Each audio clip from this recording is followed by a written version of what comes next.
سوالات ہوتے، کیونکہ بعض کا ہوتا ہے کہ اتنا پیارا درس ہوتا ہے اور سوالات کی وجہ سے جو ہے نا وہ ذہن ذرا بکھر جاتا ہے، تو بندہ خالی ذہن ہی واپس لوٹ جاتا ہے کیونکہ وہ سوالات کے چکروں میں۔ تو اب شروع کرتے ہیں انشاءاللہ۔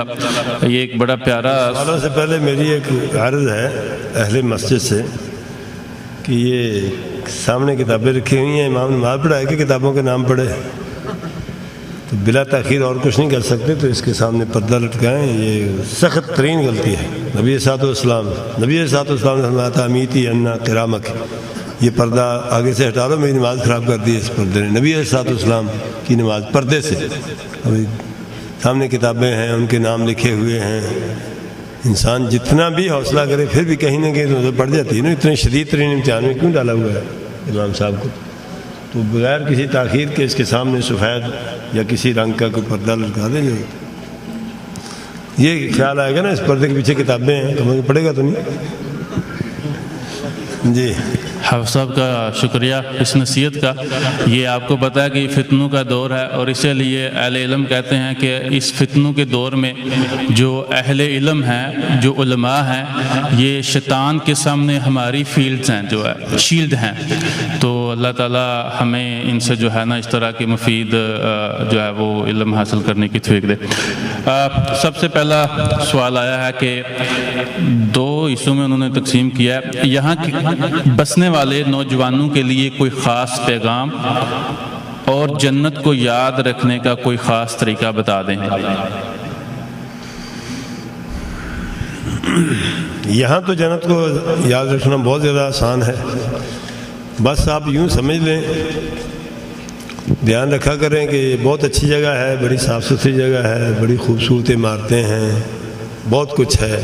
جو یہاں کی سب سے اچھی جگہ ہے نا، سب سے اچھی جگہ جس کے لیے آپ کی جان نکلتی ہے کاش کہ میرے پاس ہو، تو اس کے بارے میں سمجھیں کہ اگر جنت میں کہیں کوئی باتھ روم ہوتے تو اس سے بھی اچھے ہونے تھے۔ یہاں جنت کو یاد رکھنا زیادہ آسان ہے، تو ہے نہیں وہاں باتھ روم، اگر ہوتے تو اس سے بھی اچھے ہوتے۔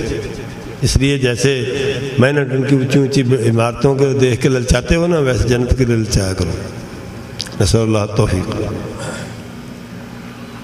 پوچھتے ہیں کہ اگر توبہ کے بعد پھر گناہ ہو جائے، یعنی ہر توبہ کے بعد گناہ، تو کیا ایسی توبہ قبول ہوگی؟ یہ پہلے بتا دیا ہے، اس کا جواب دے دیا تھا کہ نہیں دیا تھا؟ کوئی گواہ ہے؟ ہوتی ہے توبہ قبول، جتنی بار بھی، کوئی لمٹ مقرر نہیں ہے توبہ کی۔ اس کے بڑے موٹے موٹے دلائل ہیں، وہ ذکر کرنا مناسب نہیں ہے اس وقت۔ جزاکم اللہ خیر۔ توبہ کا دروازہ اس وقت تک بند نہیں ہوتا جب تک بندے کی موت کے آثار نظر نہیں آ جاتے یا قیامت نہیں آ جائے گی۔ توبہ کا صحیح وقت کیا ہے؟ جب گناہ یاد آئے فوراً۔ انما التوبۃ علی اللہ للذین یعملون السوء بجہالۃ ثم یتوبون من قریب، جو ہی گناہ کا احساس ہو فوراً توبہ کرنی۔ بے شک ٹیکسی چلا رہے ہوں، کہیں کھانا کھا رہے ہوں، جہاں بھی ہو، اسی وقت بغیر تاخیر کے مت سمجھے کہ مسجد میں جا کے توبہ کروں گا، حضرت رحمان نہ مر جائے۔ جب گناہ یاد آیا ہے فوراً توبہ کرو، اور جب تک یاد آتا رہے کرتے رہے۔ اگر بھول جائے تو سمجھیں کہ اللہ تعالیٰ نے توبہ قبول کر لی ہے انشاءاللہ۔ پوچھتے ہیں کہ اللہ تعالیٰ کا تصور نور کی شکل میں سامنے رکھ کر نماز پڑھنا جائز ہے یا کہ نہیں؟ اللہ کا تصور کرنے کی بات کرنا بھی حرام ہے۔ اللہ کا تصور نہیں ہو سکتا کوئی بھی۔ اللہ کی عظمت و جلال، اللہ کی بڑائی و کبریائی، تصور کا معنی ہوتا ہے ذہن میں صورت اور تصویر لانا، یہ سوچنا بھی گناہ ہے۔ اللہ کے ساتھ تصور کا لفظ ہی نہیں استعمال کرنے کی گنجائش، اس سے ایسا کوئی ہے ہی نہیں، کسی نے دیکھا ہی نہیں تو تصور کیسے کریں گے؟ اللہ کا تصور یہ لفظ ہی غلط ہے سرے سے، سمجھ گئے بات؟ بس اس کی عظمت اور جلال، اس کی قدرت، اس کا ذہن میں ہر وقت ذہن رہنا چاہیے کہ کوئی ذات ہے جو مجھے دیکھ رہی ہے اور مجھے پکڑ سکتی ہے۔ جو مواحدین رات بھر انٹرنیٹ اور یوٹیوب پر اپنے آپ کو مطمئن کرتے ہیں، ان کے اس وقت کی شرعی حیثیت کیا ہے؟ جی، وہ مطمئن کرنے کی دو صورتیں ہیں، یا تو وہ دنیا سے غافل ہیں اور وہی سب کچھ ہے ان کا، ان کے ساتھ تو بات کرنی بہت مشکل ہے، وہ تو پتہ نہیں کسی دوسری دنیا میں ہے، اور اگر کوئی مصیبت کے مارے، مشکلات کے مارے، پریشانیوں کی وجہ سے یہ کام کرتے ہیں تو ان کے لیے ہدایت اور نصیحت یہ ہے کہ یہ کام غلط کرنے کا طریقہ غلط ہے۔ تو آیت الکرسی پڑھیں 2-3 دفعہ تو نیند آ جائے گی۔ کئی لوگوں کو نیند نہیں آتی ہوگی تو اس طرح نیند لانے کی کوشش کرتے ہوں گے، ان کو دعا کرنی چاہیے، اللہم غارت النجوم وہدات العیون وانت حی قیوم لا تاخذک سنۃ ولا نوم اللہم اہد لیلی وانم عینی۔ کسی کو آتی ہے دعا؟ موحدین میں سے کسی کو یہ دعا آتی ہے یا نہیں؟ ماشاءاللہ ماشاءاللہ۔ مسجد الانصار ابو ایوب انصاری رضی اللہ تعالیٰ عنہ کی طرف منسوب یہ دعا ہے، نیند نہ آ رہی ہو تو پڑھنے کی، اللہم غارت النجوم وہدات العیون وانت حی قیوم لا تاخذک سنۃ ولا نوم اللہم اہد لیلی وانم عینی۔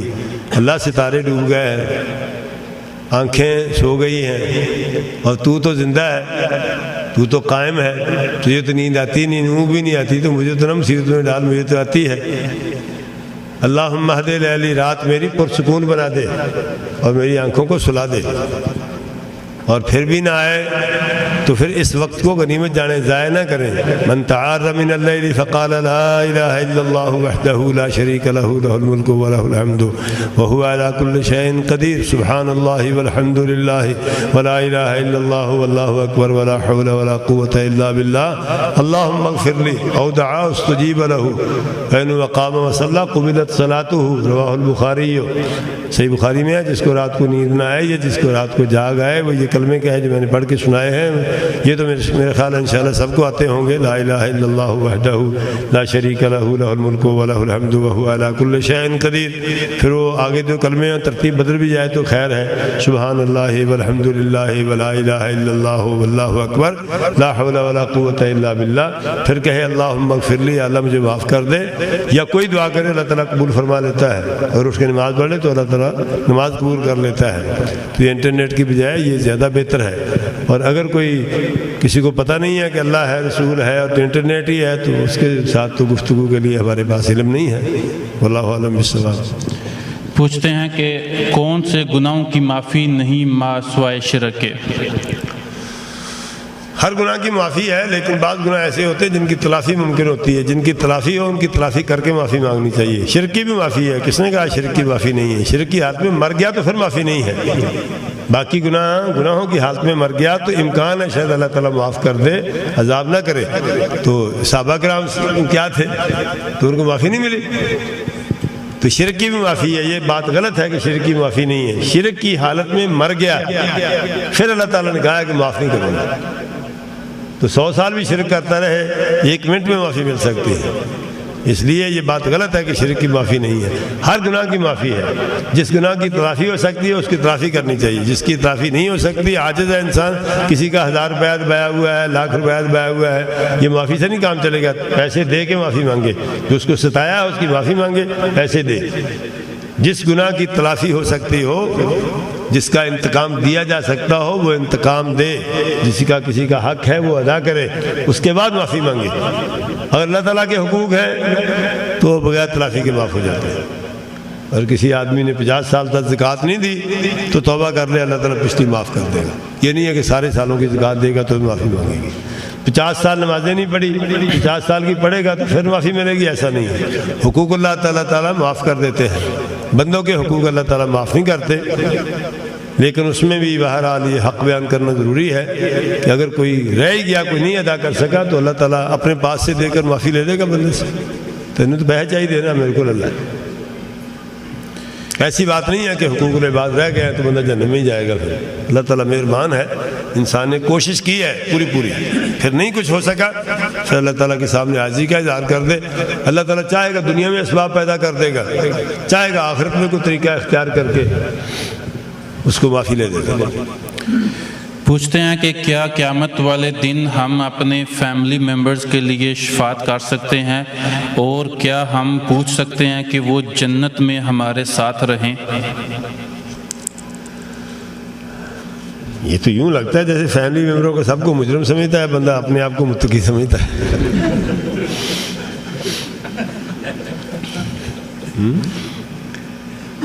انشاءاللہ تمام مومن ایک دوسرے کے لیے قیامت کے سفارش کریں گے۔ تمام اہل ایمان ایک دوسرے کے لیے سفارش کریں گے۔ قیامت کے دن جو تعلقات کٹیں گے نا وہ مجرموں کے کٹیں گے، مومنوں کے نہیں کٹیں گے۔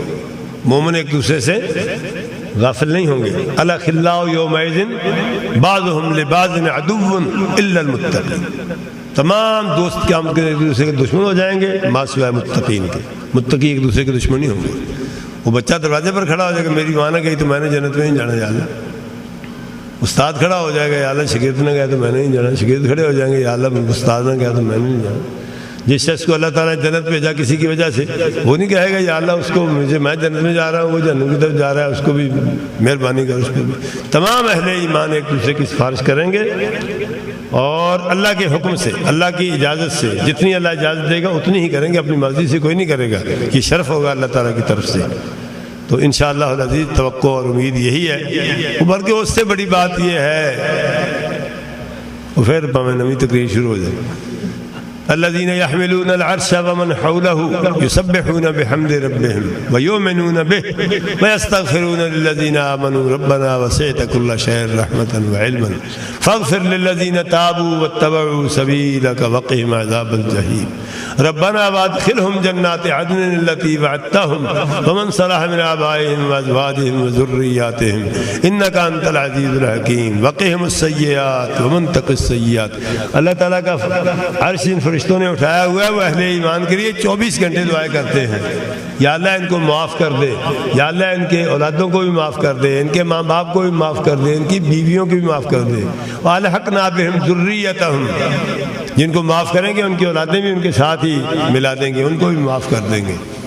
ربنا هب لنا من ازواجنا وذرياتنا قرة اعين واجعلنا للمتقين اماما رب اجعلني مقيم الصلاة ومن ذريتي ربنا وتقبل دعاء۔ یہاں ساری زندگی انسان اپنی اولاد کے لیے اور اپنے ماں باپ کے لیے، تمام مومنوں کے لیے مغفرت کی دعا کر رہا ہے، تو وہاں جب موقع آئے گا وہاں چھوڑ دے گا۔ انشاءاللہ العزیز سب ایک دوسرے کی سفارش کریں گے، سارے مل کر جنت میں جائیں گے انشاءاللہ۔ ایمان قائم رکھیں، بے ایمانی چھوڑیں، حرام کھانا چھوڑیں، اولادوں کو برباد کرنا چھوڑیں۔ اگر برباد کیا ہے تو جیسے وہ سفارش کریں گے ویسے ہی غریبان بھی پکڑیں گے۔ نسأل اللہ العافیہ۔ علماء سے سوال کرنے کے آداب کیا ہیں؟ بے ادبی سے بھی کرنا ہے تو کر لو، کوئی فرق نہیں پڑتا، انشاءاللہ سب ٹھیک ہے۔ کسی سے بھی سوال کرنے کا ایک ہی ادب ہے کہ اس کو زج کرنا مقصود نہ ہو، اپنے علم کا اظہار کرنا مقصود نہ ہو، اور اس کا امتحان لینا مقصود نہ ہو، ایمانداری سے کچھ سیکھنا مقصود ہو، تو کوئی ادب نہیں ہے جیسے کسی کا جی چاہے۔ اس نے نبی صاحب سے آ کے کہا، اس نے اللہ کے رسول اے محمد میں سوال کرنا چاہتا ہوں، ذرا سختی کروں گا، محسوس نہ کروں گا۔ نبی صاحب نے کہا، نبی صاحب نے نہیں کہا کہ سوال کا ادب نہیں، ادب کس بات کرو، یہ تو ویسے ہی مولویوں نے بیوقوف بنانے کے لیے ادب کھڑے ہوئے ہیں۔ جیسے کسی کو سوال کرنا آتا ہے ویسے کرو، ادب نہیں آتا تو سوال ہی نہ کریں، پھر سیکھیں کیسے؟ سیکھنے والا کا کیا ادب ہو سکتا ہے؟ سکھانے کا ادب ہو سکتا ہے؟ سیکھنے والا تو جاہل ہے، اسی لیے تو سوال کر رہا ہے نا، اس کی حد تک تو جاہل ہے نا، تو اس کو بندہ پہلے کہ ادب سیکھا تو عالم ہو جائے گا، پھر پوچھے گا کیا ہوا؟ سکھانے کے آداب ہے، سیکھنے کے کوئی آداب نہیں ہے۔ کھڑے سے پوچھو، بیٹھے سے پوچھو، نبی صاحب گھوڑے پر ہیں اس سے سواری پر ہیں وہاں پوچھ لیا، نبی مسلح پر بیٹھے وہاں پوچھ لیا، کھڑے ہیں وہاں پوچھ لیا، جہاں قابو ہے وہاں پوچھ۔ نبی صاحب خطبہ دے رہے ہیں تو کسی نے سوال کر لیا، اب کیا باقی رہ گیا جی آداب؟ جمعے کا خطبہ دے رہے ہیں نبی صاحب، وہاں کسی نے اٹھ کے سوال کر لیا، نبی صاحب نے اس کو نہیں ڈانٹا، کہیں بھی نہیں ڈانٹتے تھے اللہ کے فضل سے، لیکن یہ بندے کا اللہ کے ساتھ معاملہ ہے، عاجز کرنے کے لیے سوال کر رہا ہے کہ بڑا بولی جا رہے ہیں، چپ کراؤ گے اس طریقے نہ، یا اپنے علم کا اظہار کرنے کے لیے کہ لوگوں کو پتہ چلا کہ مجھے بھی کچھ آتا ہے، تو یا پھر یہ ہے کہ فتنہ ڈالنے کے لیے، تو یہ نیت نہیں خراب ہونی چاہیے۔ باقی سوال کا میرے خیال میں سوال کا کوئی ادب نہیں ہے، میرا خیال ہے میں نے آپ کو دلیلیں بھی دے دی ہیں، جواب کے آداب ہے، سوال کے کوئی آداب نہیں۔ جی پوچھتے ہیں کہ اگر کوئی ایک یہ تو علم کی بات ہے نا، نبی صاحب سے آگے بندے نے کہا آتنی من مال اللہ الذی آتاک، اللہ نے تجھے مال دیا ہو نا، دے مجھے، کہاں رہ گئے جی آداب؟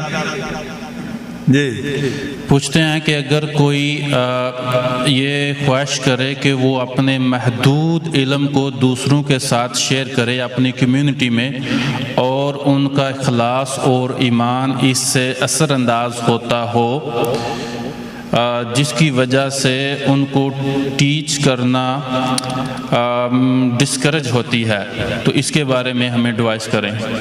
مشکل سے کچھ نہ سمجھے خدا کرے کوئی. ٹرانسلیشن کی تھی میں آپ کو یوکھیاں سوکھیاں. If someone wishes to share the little knowledge with those in their community and their ikhlas and iman is affected in a way that it discourages them continue to teach others, can you please advise us on this? ٹھیک ترجمہ کیتا ہے. میرا خیال ہے اس کا مطلب یہ ہوگا کہ اگر کسی آدمی کے پاس تھوڑا بہت علم ہے، وہ لوگوں کو سکھانا چاہتا ہے، تو وہ محسوس کرتا ہے کہ خود میرا سکھانے کی وجہ سے ایمان متاثر ہو رہا ہے، تو اسے کیا کرنا چاہیے. غالباً مجھے یہ سمجھ آیا ہے، انگریزی تو شمشیر صاحب کو مجھ سے زیادہ آتی ہے. تو اس صورتحال میں بعض لوگ جو ہے نا نماز کے معاملے میں اور نیکیوں کے معاملے میں نا ریاکاری سے بچنے کی فضول کوشش کرتے رہتے ہیں. بعض اوقات ریاکاری سے بچنا بھی ریاکاری بن جاتی ہے. اس طرح ریاکاری سے نہیں ڈرنا چاہیے، بلا وجہ نہیں ریاکاری ہوتی ہے. انشاءاللہ ایمان متاثر نہیں ہوتا، سکھانا چاہیے. تو اگر جی دوسرے بندے کا دوسرے بندہ اچھے کی وجہ اس کا برا ہو اس کو پھر بھی سکھانا چاہیے کہ نہیں؟ اس کے کیا مطلب؟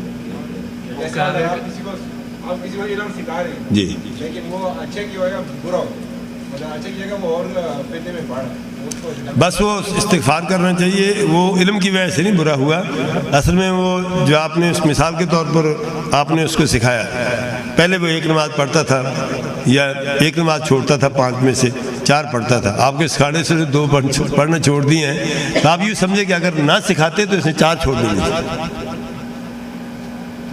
ہمیں انجام کا نہیں پتہ ہوتا. ہم دوائی لیتے ہیں نا، ہمارا خیال ہوتا ہے کہ دوائی سے کوئی فائدہ نہیں ہوا. وہ دوائی نہ لیتے تو پھر کیا ہونا تھا اس کا پتہ نہیں ہوتا. وہیں بعض اوقات بیماری کھڑی ہو جاتی ہے. بعض اوقات بیماری بڑھ جاتی ہے، لیکن اگر وہ نہ دعا لیتے تو اس سے 10 گنا بڑھنی تھی. ایسے ہم دعا کرتے بعد سمجھتے ہیں کہ ہماری دعا قبول نہیں ہوئی، ہمارا فلاں کام تو ہوا نہیں ہے. لیکن اگر نہ کرتے پھر کیا ہونا تھا؟ پہلا بھی بیڑا کر کے اڑا تھا نا، وہ بچ گیا ہے. اس لیے اگر کوئی ایسی صورت ہو تو اس میں علم کو یا سکھانے کو قصوروار نہ سمجھیں. بس یہ سمجھیں کہ یہ جو بگڑ رہا ہے، اگر میں نے سکھاتا تو اس سے 10 گنا سے زیادہ بگڑنا تھا. سکھاتے ہی رہے، امید قائم رکھے اللہ تعالیٰ سے. لیکن اگر ایسا ہے کہ وہ چڑ رہا ہے آپ کے سیکھنے سے، پھر چھوڑ دیں. ارجان الجاہلین فلما تبین له انه عدو للہ تبرأ منہ. جب پتہ چل گیا کہ تو اللہ کا دشمن ہے، مذاق اڑاتا ہے دین کا، تعلیم کا، پھر اس کو دفع کر. جی انشاءاللہ ٹائم کی قلت کی وجہ سے کچھ سوالات رہ گئے ہیں. وہ جنہیں قلت لگ دی چلا جائے، اس کو پابندی تو نہیں کسی پر، کسی کو رسی باندھی ہوئی ہے. جس نے بیٹھنا ہے بیٹھے، جس نے جو سارے ٹک کے بیٹھے ہیں ٹائم کی قلت، میں بھی ٹک کے بیٹھا، میں بھی ٹھیک ہے. ہاں جی سیکھیں جی، سیکھیں. بالکل معقول جتنے بھی سوال ہیں سارے کریں. سوال بھیجیں گے اور جس کے پاس آئے تو بھیجیں سوال. ایک میں نے سوال جی سورہ توبہ کے پہلے بسم اللہ نہیں، جی کیا ریزن کیا ہے؟ پڑھ لینی چاہیے کہ نہیں؟ ہاں نہیں پڑھنی چاہیے. سورہ انفال اور سورہ توبہ اصل میں ایک ہی صورت ہے، تو تھوڑا سا مضمون بدلنے کی وجہ سے فاصلہ ڈال دیا گیا ہے. اس لیے کفار کا ذکر ہے اس کے اندر، رحمت کا ان کے ساتھ کوئی تعلق نہیں ہے. دوسری بات ملاقات آتا ہے نا صبر من اللسان والقرآن. جی جی اس لحاظ سے اگر اس کو سورہ فاتحہ لیا جائے 7 دہرائی جانے والی آیتوں کو، جی تو کیا سورہ فاتحہ قرآن کا حصہ ہے یا نہیں؟ یہ قرآن ہے، قرآن کا حصہ ہے. یہ قرآن مجید میں ایسی بہت ساری مثالیں ہیں. قرآن سے مراد بھی سورہ فاتحہ ہے. یہاں وجہ سنیں بات، وَلَقَدْ آتَيْنَاكَ سَبْعًا مِنَ الْمَثَانِي وَالْقُرْآنِ الْعَظِيمِ. قرآن عظیم سے بھی یہاں سورہ فاتحہ مراد ہے.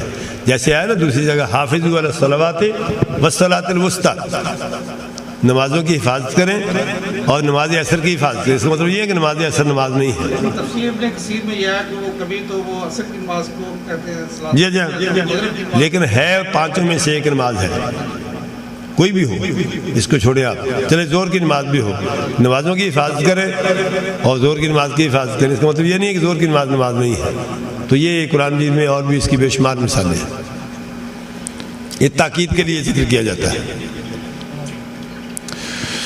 السلام علیکم. اگر شوہر اپنی بیوی کو کہے نماز پڑھو اور وہ حکم نہ مانے، حالانکہ شوہر اپنی بیوی کو 6 ماہ سے سمجھا رہا ہے اور بڑے صبر سے کام لے رہا ہے، لیکن بیوی اس کی بات ماننے کو تیار ہی نہیں، تو اس حالت میں شوہر کو کیا اقدام اٹھانے چاہیے؟ یہ مقامی سا سوال ہے، ایسے ہی خواہ میرے جواب کے نتیجے میں کل کو جیل نہ چلا جائے. پتہ ہے، بس اپنے اخلاص سے سمجھاتے رہیں. اللہ تعالیٰ کل پرسوں چوتھ 6 مہینے نوح علیہ السلام 950 سال سمجھاتے رہے، وہ 6 مہینے میں بس ہو گئی. سمجھاتے ہی رہیں. اللہ تعالیٰ تو تھوڑا سا آپ نے اپنے پاس سے لگایا ہے. نہیں، اس میں نماز کا ذکر نہیں ہے، تو عمومی نافرمانی کا ذکر ہے. فرض کریں مثال کے طور پر، میں آپ کو موٹی مثال دے دیتا ہوں کہ اہل کتاب کی عورتوں سے نکاح لینا جائز ہے. یہ تو آپ سب جانتے ہیں، یہود و نصارہ کی عورتوں سے نکاح لینا جائز ہے. اب وہ نماز تو نہیں پڑھیں گے، لیکن نافرمانی کریں گے تو پھر وہ آپ والا حکم ہے. یہ عمومی نافرمانی ہے. ان کا گوشت بھی کھانا جائز ہے اہل کتاب کا جیسے؟ نہیں، ان کا گوشت کیسے کھا سکتے ہیں؟ وہ گوشت ذبح کریں تو کھا سکتے ہیں، ان کا نہیں کھا سکتے. ایسے نہ کہیں گورے چٹے جانور ہیں تو ان کو کھانا شروع کر دیں. یا کھا سکتے ہیں اگر وہ اللہ کا نام لے کے ذبح کریں تو ان کا ذبح کیا ہوا آپ کے منہ سے نکلا ہے کہ ان کا گوشت، ان کا نہیں، ان کا ذبح کیا ہوا گوشت. آپ کو مذاق کی سمجھ نہیں آئی. آپ نے کہا ہے کہ اہل کتاب کا گوشت بھی کھانا جائز ہے، اہل کتاب کا ذبح کیا ہوا گوشت کھانا ہے. اگر وہ اللہ کا نام لے کے ذبح کرے تو کھا سکتے ہیں. اگر اہل کتاب اللہ کا نام لے کے ذبح کرے تو کھا سکتے ہیں. اگر پکا مومن بھی اللہ کا نام لیے بغیر ذبح کرے تو نہیں کھا سکتے. اصل معیار اللہ کا نام ہے. ایک سوال، یہاں ہمارا بہت بڑا مسئلہ ہے کہ یہ سارے جھٹکا جس ہم کہتے ہیں تمام سپر مارکیٹوں میں ہر جگہ ملتا ہے، اور ہمارے جو خاص طور ایجپشن بھائی ہیں کہتے ہیں بسم اللہ پڑھ کے کھا لیں. نہیں، یہ غلط ہے، میں نہیں کھاتا ہے، غلط بات ہے. جھٹکا منع ہے. بسم اللہ پڑھ کے بھی جھٹکا کریں پھر بھی حرام ہے. یہ تو سورہ انعام میں آیا ہے نا کہ بسم اللہ کے بغیر آپ نہیں ذبح کر سکتے. سورہ مائدہ میں یہ ہے کہ 4 چیزیں حرام کر دی. جھٹکا تو بسم اللہ پڑھ کے بھی کریں پھر بھی منع ہے. نہیں، سورہ مائدہ کے مطابق یہ دونوں صورتیں ملا کے ہی حکم نکلتا ہے، الگ الگ نہیں کرتے. کچھ بہت مفسرین کہتے ہیں کہ سورہ جو انعام کی جو آتے ہیں نا، اللہ کا نام نہ لیا ہو تو نہیں کھا سکتے، وہ منسوخ ہو چکی ہے. یعنی کہ اس کی وہ ویلیو نہیں رہی. جب جس طرح شراب کے بارے میں تھا، پہلے آپ شراب پی سکتے تھے، لیکن جب شراب کی فائنل آیت نازل ہوئی پہلی آیت اس کی منسوخ ہو چکی. اب کون سی آیت منسوخ کی آپ نے؟ نہیں، منسوخ نہیں، میں مطلب قرآن میں تو ہے، لیکن پہلے یہ تھا نا کہ نہیں منسوخ. ان دونوں میں سے کوئی منسوخ نہیں ہے. نماز کی قیمت ان دونوں میں سے کوئی منسوخ نہیں ہے. کوئی منسوخ نہیں. جھٹکا حرام ہے، بے شک بسم اللہ پڑھ کے کیا جائے. اور اللہ کا نام لیے بغیر اللہ تعالیٰ نے حکم دے دیا ہے لا تاکلوا مما لم یذکر اسم اللہ. کوئی اس کا ناسخ نہیں ہے، کوئی اشارہ بھی نہیں ہے کہیں. پوچھتے ہیں کہ شادی بیاہ کی اینیورسریز منانے کے بارے میں اسلام کا کیا حکم ہے؟ عورت جو ہے وہ اپنے خامند کے لیے یا خامند اپنی بیوی؟ مسجد ہے کیوں اس طرح کی باتیں کرتے ہیں؟ یہ سالانہ تقریباً روزانہ کا کام ہے کہ سالانہ کام ہے؟ یہ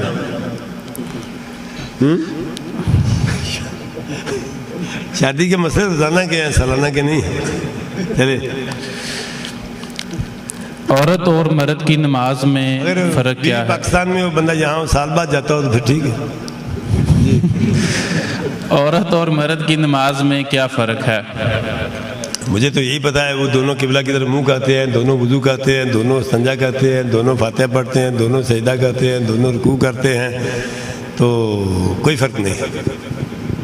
بس اتنا ہی فرق ہے کہ عورت پر جماعت فرض نہیں ہے، مرد پر جماعت فرض ہے.